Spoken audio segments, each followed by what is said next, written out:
Hello everyone, welcome to kids area online. എല്ലാവരും exam എഴുതാൻ പോകാൻ റെഡി ആയിട്ടിരിക്കുവാണല്ലേ? യെസ്. അപ്പോൾ അതിനു മുൻപ് നമുക്ക് ഇമ്പോർട്ടൻ്റ് ആയിട്ടുള്ള കുറച്ച് കാര്യങ്ങൾ കൂടി പഠിച്ചിട്ട് പോകാം കേട്ടോ. Kids area online vacation classes ആരംഭിക്കുകയാണ്. ഏപ്രിൽ 1 മുതലാണ് കിഡ്സ് ഏരിയ ഓൺലൈൻ കുട്ടികൾക്കായി വെക്കേഷൻ ക്ലാസ്സസ് സ്റ്റാർട്ട് ചെയ്യുന്നത്. Reading and writing classes Malayalam, English, Hindi ഇവ കൂട്ടി എഴുതാനും കൂട്ടി വായിക്കുവാനും ബുദ്ധിമുട്ടുള്ള ഒത്തിരി കുട്ടികൾ ഇപ്പോഴും ഉണ്ട്. അവർക്കായിട്ട് റീഡിംഗ് ആൻഡ് റൈറ്റിംഗ് ക്ലാസ്സസ് മലയാളത്തിനുണ്ട്, ഇംഗ്ലീഷിനുണ്ട്, ഹിന്ദിക്കുണ്ട്. കുട്ടികൾക്ക് എക്സാമിന് സ്വന്തമായിട്ട് ഇംഗ്ലീഷ് സെൻറ്റൻസ് ക്രിയേറ്റ് ചെയ്യാനായിട്ട് ഇംഗ്ലീഷ് ഗ്രാമർ അറിഞ്ഞിരിക്കണം. അതിനായിട്ട് ഇംഗ്ലീഷ് ഗ്രാമർ ക്ലാസ് നൽകുന്നുണ്ട്. സ്പോക്കൺ ഇംഗ്ലീഷ് ക്ലാസ്സസ് കുട്ടികൾക്കായിട്ട് നൽകുന്നുണ്ട്. 1ാം ക്ലാസ്സിലേക്ക് പോകുന്ന കുട്ടികൾക്ക് STD1 preparation classes kids area online ഈ വെക്കേഷനിൽ ഒരുക്കിയിട്ടുണ്ട്. UKGയിലോട്ട് പോകുന്ന കുട്ടികൾക്ക് UKG പ്രിപ്പറേഷൻ ക്ലാസ്സസ് നൽകുന്നുണ്ട്. മാത്സ് ബേസിക്, അതായത് ഇപ്പോഴും കുട്ടികൾക്ക് addition, subtraction, multiplication table, multiplication division അതൊക്കെ ഒത്തിരി കുട്ടികൾക്ക് ബുദ്ധിമുട്ടാണ്. അപ്പോൾ അങ്ങനെയുള്ള കുട്ടികൾക്ക് മാത്സ് ബേസിക് ക്ലാസ്സസ് നൽകുന്നുണ്ട്. ഇനി എക്സാം പ്രിപ്പറേഷൻ ടോപ്പിക്സ് ഉൾപ്പെടുത്തിക്കൊണ്ട് 3-4 ക്ലാസ്സിൽ പഠിക്കുന്ന കുട്ടികൾക്ക് കേരള സ്റ്റേറ്റ് സിലബസിലാണ് കേട്ടോ. മലയാളം, ഇംഗ്ലീഷ് എക്സാമിന് ചോദിക്കുന്ന കോൺവെർസേഷൻ, ഡയറി, നിവേദനം എഴുതുക, വിവരണം എഴുതുക, ഇങ്ങനെയുള്ള കാര്യങ്ങൾ ഉൾപ്പെടുത്തിക്കൊണ്ട് മലയാളം, ഇംഗ്ലീഷ് എക്സാം ടോപ്പിക്സിൻ്റെ ഒരു പ്രിപ്പറേഷൻ ക്ലാസ്സസ് നൽകുന്നുണ്ട്. ഇനി ഈ വെക്കേഷന് ഒത്തിരി വർക്ക്ഷീറ്റ്സ് അവൈലബിൾ ആക്കിയിട്ടുണ്ട്. അതൊക്കെ നമുക്ക് വരുന്ന ദിവസങ്ങളിൽ അറിയാം. അപ്പോൾ നിങ്ങൾക്ക് ഏത് ക്ലാസ് ആണോ ആവശ്യം അതിനായിട്ട് നിങ്ങൾ ചെയ്യേണ്ടത് ഇവിടെ നൽകിയിട്ടുള്ള വാട്സപ്പ് നമ്പറിൽ മെസ്സേജ് അയച്ചാൽ മതിയാകും. 9746487799 ഈ വാട്സപ്പ് നമ്പറിലേക്ക് മെസ്സേജ് ചെയ്യാവുന്നതാണ്. സൂമിൽ ലൈവായിട്ടാണ് ക്ലാസ്സുകൾ വരുന്നത്. നിങ്ങൾ ആബ്സെൻ്റ് ആവുന്ന ദിവസങ്ങളിൽ അതിൻ്റെ റെക്കോർഡ് ക്ലാസ്സസ് നിങ്ങൾക്ക് കിട്ടുന്നതാണ്. അപ്പോൾ അടുത്ത ദിവസത്തെ ക്ലാസ്സിൽ ജോയിൻ ചെയ്യാൻ നിങ്ങൾക്ക് അതൊരു ബുദ്ധിമുട്ടാവത്തില്ല. ഓക്കെ,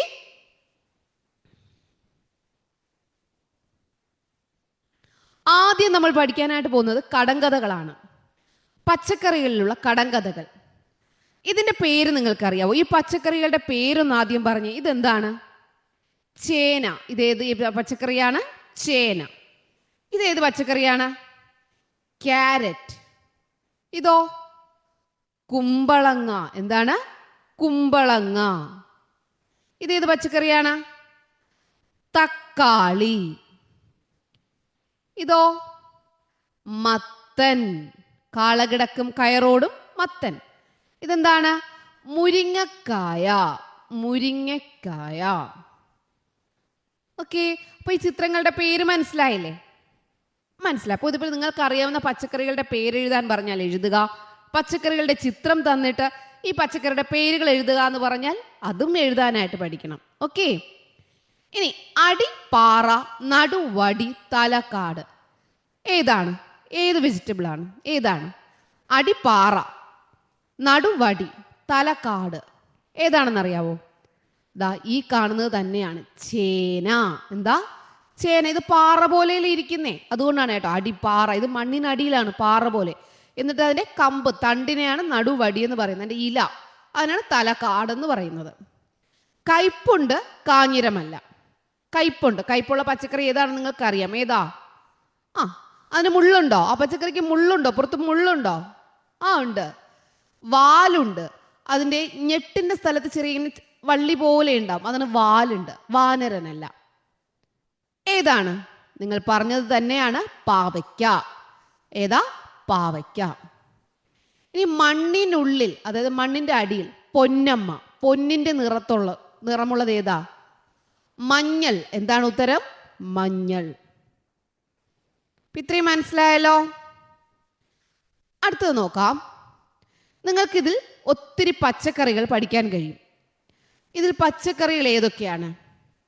മത്തൻ, ചേന, കുമ്പളങ്ങ, വെണ്ട, ചീര, വെള്ളരിക്ക,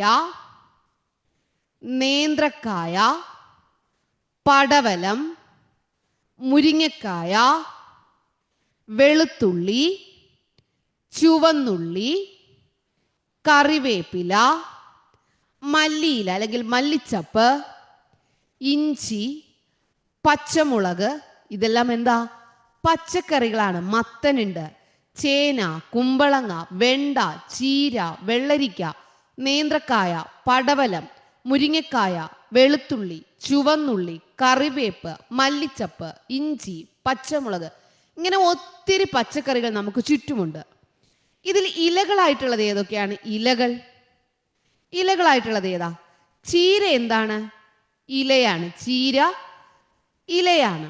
ഇനി മുരിങ്ങക്കായ എന്ന് പറയുന്ന പോലെ മുരിങ്ങയിലൊരു ഇലയുണ്ടല്ലോ, മുരിങ്ങയില. എന്താ? മുരിങ്ങയില. അറിയാലോ. ഇനി ഇവിടെയുണ്ട് കറിവേപ്പില, മല്ലിയില, ഇതെല്ലാം ഇലകളിൽ വരുന്നതാണ്. ഓക്കെ. ഇനി കായകൾ എന്ന് പറഞ്ഞാൽ എന്താ? കായകൾ തക്കാളി, മുളക്, കുമ്പളങ്ങ, പാവയ്ക്ക, വഴുതനങ്ങ, വെണ്ട, ഇതെല്ലാം എന്താണ്? കായകളാണ്. അതിലുണ്ടാവുന്ന, ചെടിയിൽ ഉണ്ടാവുന്ന കായകളാണ്. ഓക്കെ. പയർ, അതെല്ലാം വരും. ഇനി വള്ളിയിൽ ഉണ്ടാകുന്നതാണ് വള്ളി. കുമ്പളങ്ങ കണ്ടോ? വള്ളിയിൽ ഉണ്ടാക്കി നിൽക്കുന്നുണ്ടോ? പാവയ്ക്ക, പടവലങ്ങ, വെള്ളരിക്ക, മത്തൻ, കുമ്പളം, ഇതെല്ലാം വള്ളിച്ചെടികളിൽ ഉണ്ടാവുന്നതാണ്. പടർന്നു പോകുന്ന ചെടികളിലാണ് പയർ, പാവൽ, പടവലം, ഇതെല്ലാം ഉണ്ടാകുന്നത്.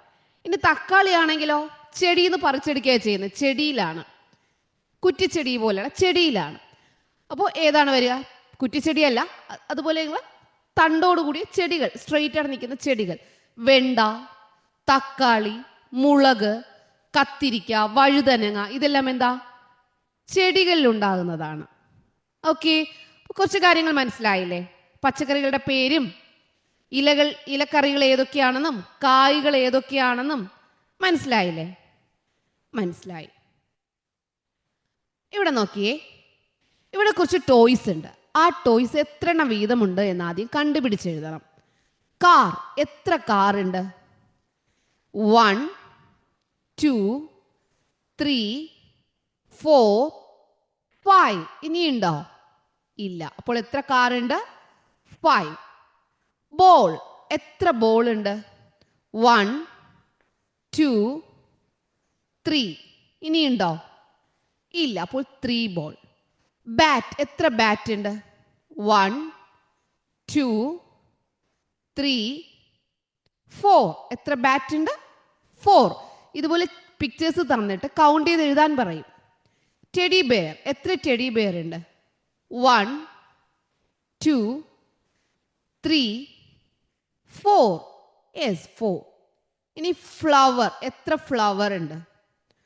1 2 3 4 5 6. ഓക്കെ. അപ്പോൾ എല്ലാം നമ്മൾ എഴുതി കഴിഞ്ഞു. എല്ലാം കൗണ്ട് ചെയ്ത് എഴുതി കഴിഞ്ഞു. ഇനി ഇവിടെ കുറച്ച് സെന്റൻസ് നൽകിയിട്ടുണ്ട്. ആ സെന്റൻസിൽ കറക്റ്റ് ആണെങ്കിൽ ടിക്ക് മാർക്ക് കൊടുക്കുക, റോങ് ആണെങ്കിൽ ക്രോസ് മാർക്ക് കൊടുക്കുക. There are more bats than balls.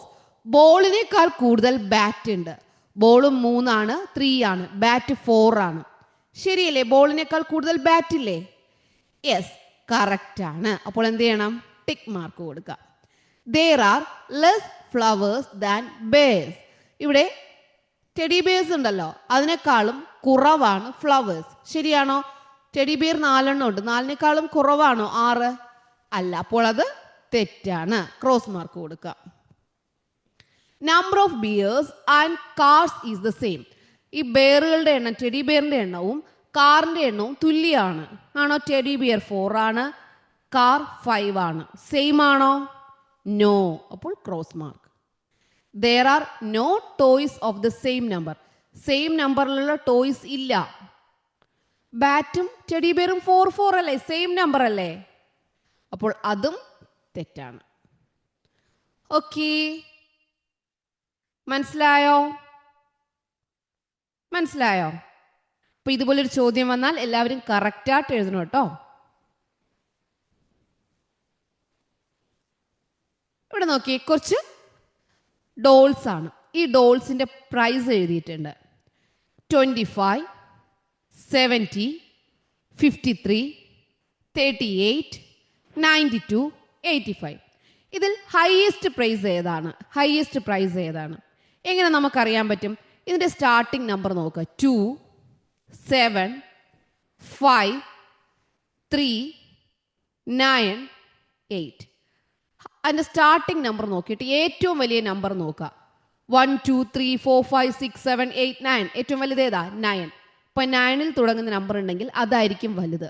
അല്ലെങ്കിൽ 9ന് തൊട്ട് പുറകിൽ 8ൽ തുടങ്ങുന്ന നോക്കുക, അല്ലെങ്കിൽ 7ൽ തുടങ്ങുന്ന നോക്കുക.